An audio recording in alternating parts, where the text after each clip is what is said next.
Welcome back to the podcast. We are going through self-sabotage and burnout. Why do you do it and how can you overcome it? If you're an achiever or someone who has goals or just someone who's trying to get to that point, you will at some point run into these problems. I've never met anyone who hasn't run into it yet. So I think it's a very, very common thing. So I want to go through again, what is self-sabotage? What is burnout?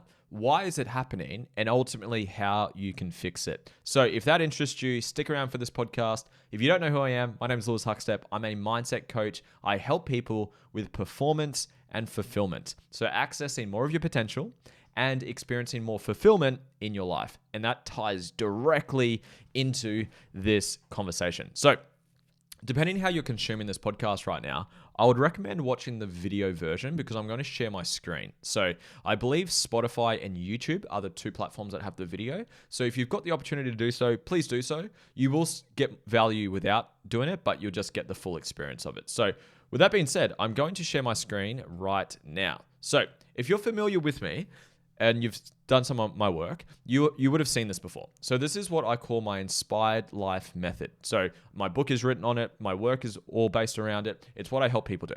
So this is how to have a life that you love, how to create a life on your terms. Now, I've done videos that break it down in a lot more detail. This is not for that. I'm just going to give you a quick overview because burnout and self-sabotage is directly influenced by this, or in other words, not having this in place. So I'm going to go through this quickly. So self-mastery, that is where I start with most of my clients. So that's understanding who you authentically are, and I'll come back to these soon. Then we go into inner work. So that's where we do healing. That's where you heal through your wounds, your triggers, your limiting beliefs, your energetic blocks, all the above. And then we get into skills and strategies. That's where it's actually taking action, selling, marketing, building funnels, actually taking action. That's what we do in skills and strategies. Now, this is what I've found with working with thousands of clients, a lot of high achievers, CEOs, entrepreneurs, coaches, and people that just take action and want to achieve stuff. I call them high achievers. Most people, just like myself, get really caught up with this part here. The skills and strategies, where you get so, quote, motivated and you start taking action. You want to build the business. You want to be successful. You want to crush your goals. And you get really hyped up with taking action. Now, I did this too. If you're familiar with my story, I started opening gyms. So when I was 18 years old, I got into the fitness industry, worked my absolute butt off for fucking years. I bought into a gym when I was 20 years old. I opened up a second gym when I was 21 years old. I opened up a third gym when I was 22 years old. And I was all about hustle, hustle, hustle, hustle, action, action, action, action, action. And I was really, really, really, I was good at this, but I didn't know this at the time. I was doing it from a space that was not authentic to who I was. I was chasing goals that weren't mine. So a great example of this is called a midlife crisis, where people, this is my definition of a midlife crisis. It's when you wake up to realize that the life that you've built is not your life, it's someone else's life. And this is how it happens. It's pretty much what I just said then for a long period of time, where people do things they think they have to, they ought to, they should, they must, they got to, based on their parents, based on religion, based on society, based on someone projecting expectations upon them. You have to go to university. You have to go get a high-paying job. You must work here. You should do this. You got to do this, and blah, blah, blah, blah, blah. Whenever you hear the words have to, ought to, got to, should, must, or some variation of that, someone is projecting their expectations and values onto someone else, where in reality, that's all bullshit. You don't have to do anything. You don't have to be listening to this podcast right now. You're doing it because you want to at some level. You don't have to do anything. You can get up. And I use extreme examples to get points across, but sometimes it triggers people. So if I trigger you, you're welcome. You could right now quit your job, shut down your business, stop doing everything you're doing, and go be homeless and live on the street. You could do that. Now, is there anything wrong from a universal law, as in there's a universal law stating that you can't do that? No, there's not. There's homeless people right now who are doing that. And there's nothing wrong with who they are as human beings. Is it optimal for your growth and your progression and going to take you to the life you want to live? Probably not. But there's no like you should, you have to, you ought to, you got to. You don't have to do jack shit. And that's a big wake-up call that I didn't realize until I started doing my inner work, right? So why I'm sharing all this is most high achievers who burn out and who self-sabotage, one of the big factors is they're not being their true self. They are setting goals based on someone that they're not. And if you set goals based on someone that you're not, your parents, society, religion, or whatever bullshit expectations you put on yourself, then you're going to start taking action based on someone that you're not. So you're going to wake up one day and realize, holy shit, I'm not actually happy. Is this all life has to offer? What's the meaning of life? I'm just not happy and fulfilled, regardless of what you've achieved externally.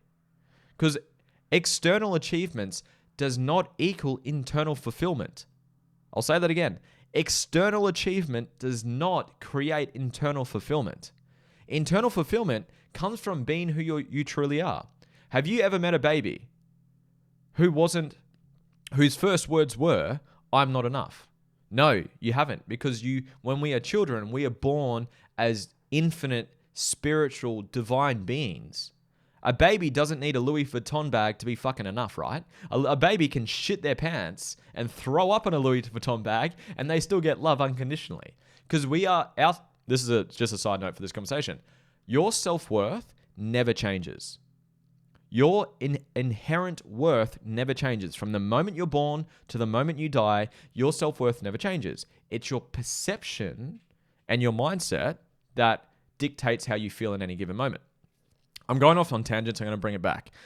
The reason most people self-sabotage is they're not being their true selves. They're putting on a mask and persona, trying to be someone else that they're not, for mum, dad, religion, whatever it may be. So when I help people, the first thing I do is I work on self-mastery. What are your values? Now, I talk about values all the time in my content.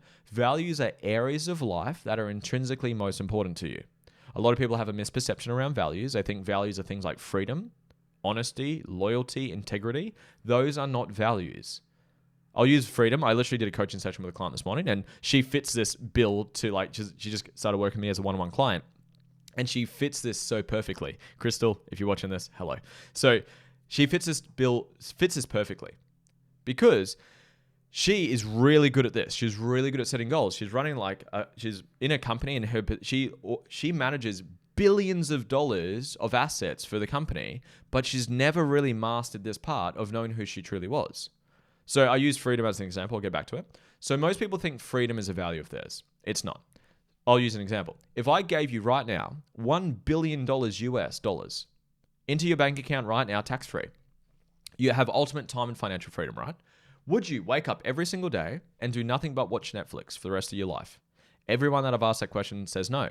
Why not? I thought you just wanted freedom. What would you do instead? Whatever your answer is to that question, those are your values. If you value family, you'll spend more time with your family. You buy your family a house. You'll do things for your family. If you value experiences, you might travel the world. Go first class, go wherever you want to go and go travel. If you value wealth, you probably buy some assets, buy some stocks, buy some property, buy some investments. If you value business, you'll invest back into your business and keep working on your business. If you value self-growth and learning, you're going to invest into mentors and self-growth and masterminds and stuff like that. If you value image, you might get a new car. You might go get some cosmetic work. Whatever you do are your values. So I start with that. So you know who you truly are. Your life's purpose. That's your gift to give back to the world. That's what intrinsically lights you up the most. The values are all of your values. Your purpose is an expression of your biggest value or your biggest core wound. And then we do your mission and vision. That is what you want for your future. That's authentically yours. Not the shoulds, have to, ought to, got to, must. Because think about this. If you don't know who you truly are authentically, then by definition, you're being someone that you're not. And by definition, the goals that you set aren't yours. And therefore, you will get to a point where you wake up one day and be like, who the fuck, what is this life that I've created? It may look great from the outside looking in, but I'm not fucking happy. Because you're not being who you truly are authentically. So if you're self-sabotaging or burning yourself out, you are missing this piece of self-mastery. Who are you authentically? And then the second piece to this that a lot of people miss out on is the inner work. Now, I talk about the ego and healing and trauma and triggers and shit all the time. I won't go too deep into it today because we'll be here for hours. But I'll talk about the ego. Your ego, if you haven't heard the term ego, this is my definition of it. Your ego is the identity of who you view yourself to be. It is all of your beliefs, all of your memories, everything you believe about yourself and about the world. Now, the ego has two main traits. Number one, the ego will make itself right. I'll come back to that. Number two, it avoids pain. So this is where the self-sabotage really comes into it.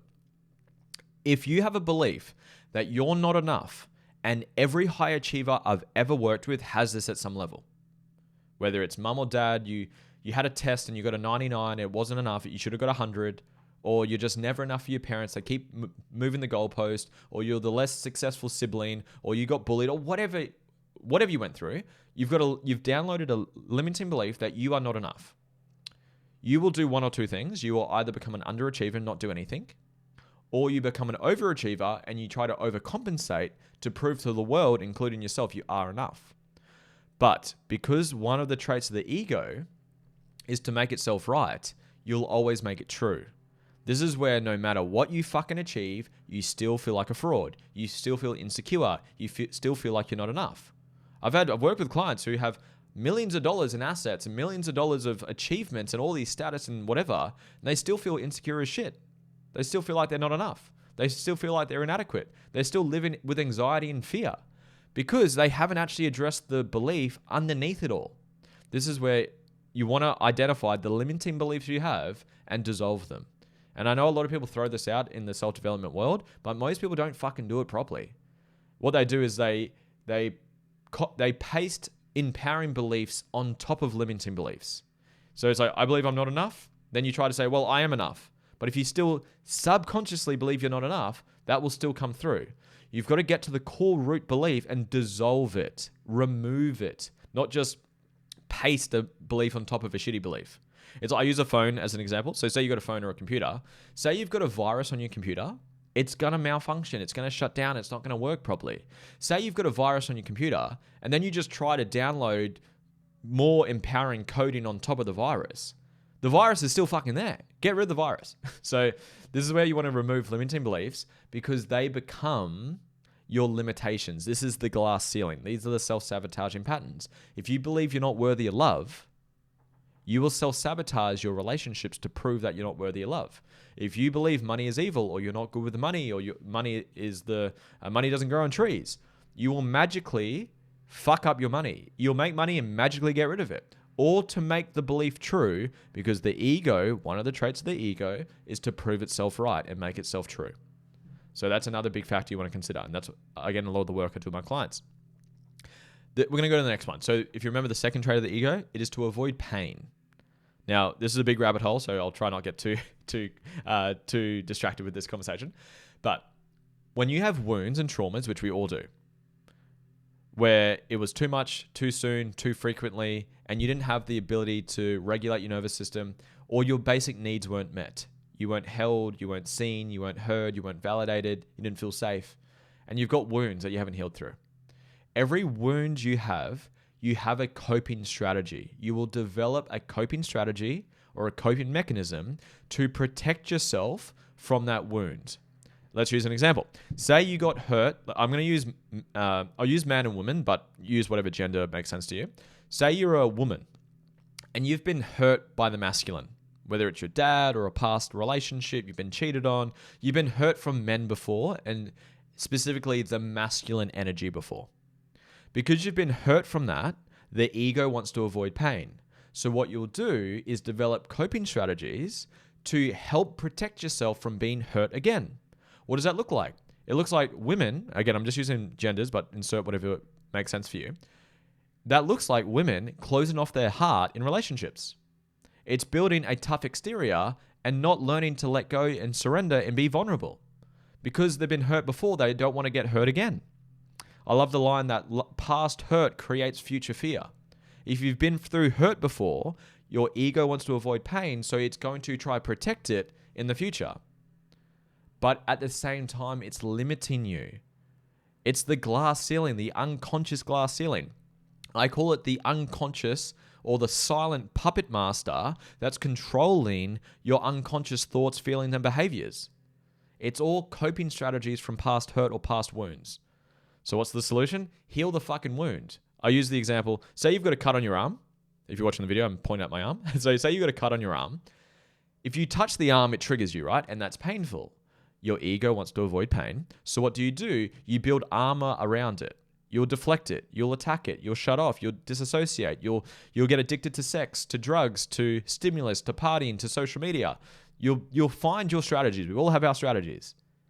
And until you actually heal that cut or heal that wound, your strategies will just continue to play out and play out. This is why your goals are always at arm's reach. It's why you always take 2 steps forward, 3 steps back.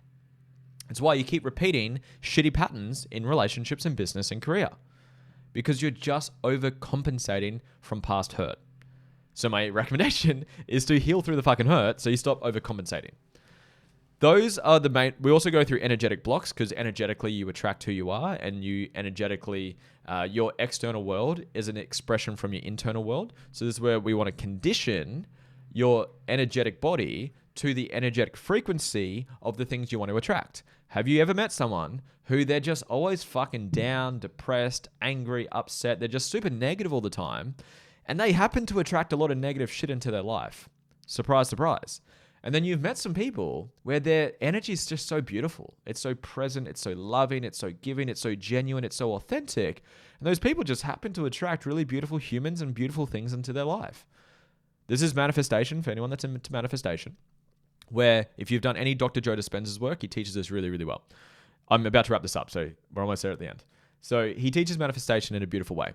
Most people think manifestation in a cause and effect way, where I'll be happy when I achieve something. But that's a very old, outdated way of thinking. Joe Dispenza teaches this really well. What's the thing that you would want to achieve? I'll make up a goal. Say you want to make $1 million. Or let's use a relationship, actually. Say you want to get into a really beautiful relationship and insert whatever goal makes sense to you, whatever you want. Might be $1 million. So say you want to be in a beautiful relationship and you think, once I've done that, I will feel happy. That is the old way of thinking. What Joe Dispenza teaches really, really well is, what's the thing you want to achieve? Let's say the beautiful relationship. What emotions would you feel once you achieve that? And then feel those emotions now, and then you will energetically magnetize and attract those things into your life. It's not wait to achieve something to be happy. And whatever emotion, it might be joy, gratitude, love, abundance, whatever the emotion is, feel and be that emotion now, and then you attract it. Because your shitty energy, and we've all got, and I'm trying not to get people to suppress energy, because I'm not saying to do that. It's good to feel emotions that want to be felt. Otherwise you suppress it. That's a different conversation. So you want to become the energetic frequency of the thing that you want, and you start to attract it. That's where we go through meditation, energy exercises and stuff to change your emotional home of your body.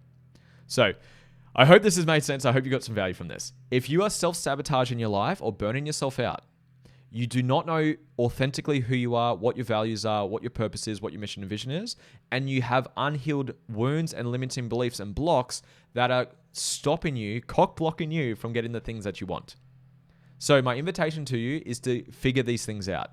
How do you do that? Obviously, I've covered a lot of ground on this conversation. I would love to work with you. I've got a conscious community you can join. It's literally $49 a month. Cancel whenever you want. There's weekly calls. You get access to me. You get an onboarding one-on-one call with me as well included. There's a link down below if you want to check that out. Or go dive into your work. Consume more of my content. I've got free trainings on here. I have a free training on values, episode 200 of this podcast. It's quite old though, and I teach it a lot better now in the community with better spreadsheets, and I do it a lot faster, but it's better than nothing. If you're tight on finances, that's cool. Go do that. Depending when you're listening to this, I'm writing a book where I teach a lot of these things. I'm not able to teach the full depth of it in the book just because of the limitations of teaching through a book, but I recommend please go figure this stuff out. I would love to help you turn decades into days and help you do it a really fast, efficient way. Because if you don't, and you just think hustling harder, working harder is going to get you there, you're just going to keep taking 2 steps forward, 3 steps back. You will achieve shit externally and you still feel like a fraud and a piece of shit internally. Or you'll just keep having your goals at arm's reach and you can never fully get it. I hope you got value from this. Sorry for the noise in the background. There's something outside of my house right now. So I hope you got value from this. Please leave a comment down below. Share this with a friend. I'd love to connect with you if you're going to do any work with me. I love you. I appreciate you. And I'll see you on the next video. See ya.